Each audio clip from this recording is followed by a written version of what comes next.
കൊച്ചിയിലെ മരടിലേക്ക്. അവിടെ കൂടുതൽ മീനുകൾ ചത്തുപൊങ്ങിയെന്ന വാർത്ത വരുന്നു.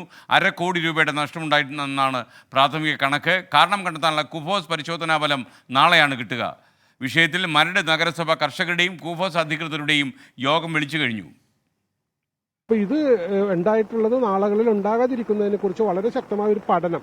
കാരണം ഇപ്പോൾ ഇവിടെ സംബന്ധിച്ചിടത്തോളം അവിടെ പെരിയാറി കണ്ടെക്കുന്നത് പോലെ അവിടെ ഉണ്ടായിരുന്നിട്ടുള്ള ഒരു സംഭവമായിട്ട് ഇവിടെ കാണാൻ സാധിക്കില്ല. കാരണം തൊട്ടടുത്ത് ഫാക്ടറികളൊന്നും ഇവിടെ ഇല്ല.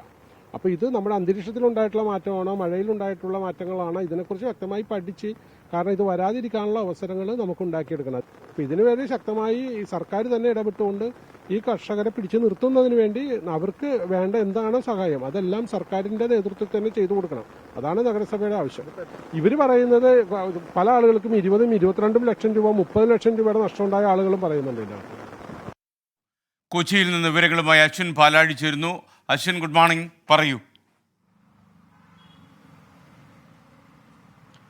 എസ്കെൻ, ഗുഡ് മോർണിംഗ്. കഴിഞ്ഞ ദിവസം, അതായത് ഇന്നലെ രാവിലെയാണ് പെരിയാറിലെ മത്സ്യക്കുരുതിക്ക് പിന്നാലെ കുണ്ടന്നൂർ പുഴയിലും ഇത്തരത്തിൽ മത്സ്യക്കുരുതി നടന്നതായി ശ്രദ്ധയിൽപ്പെടുന്നത്. അവിടെ പക്ഷേ കൂടുകളുടെ എണ്ണം, പെരിയാറിനെ സംബന്ധിച്ച് മത്സ്യക്കൂടുകളുടെ എണ്ണം വളരെ കുറവാണ്. 8 കൂടുകൾ മാത്രമാണ് ഈ കുണ്ടന്നൂരിലുള്ളത്. പക്ഷേ ഈ 8 കൂടുകളിൽ നിന്നും മത്സ്യങ്ങൾ ചത്തുപൊങ്ങിയിട്ടുണ്ട്.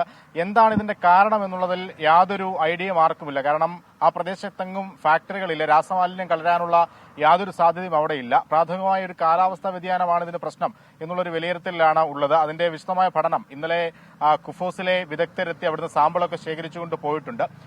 അതിന്റെ പരിശോധനാ ഫലം നാളെ എത്തും. അതിനുശേഷം മാത്രമാകും എന്താണ് ഇതിന്റെ കാരണം എന്നുള്ള കാര്യത്തിൽ ഒരു വ്യക്തത ഉണ്ടാവുകയുള്ളൂ.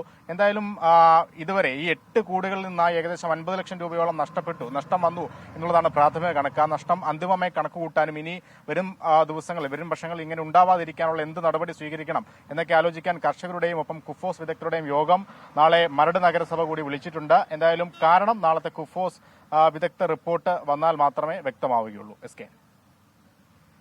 ഓക്കെ, താങ്ക് യു അശ്വിൻ പാലാഴി. വിധി ദിനത്തിൽ 24 മാജിക് ജൂൺ 4 ചൊവ്വാഴ്ച രാവിലെ 5 മണി മുതൽ 24-ൽ.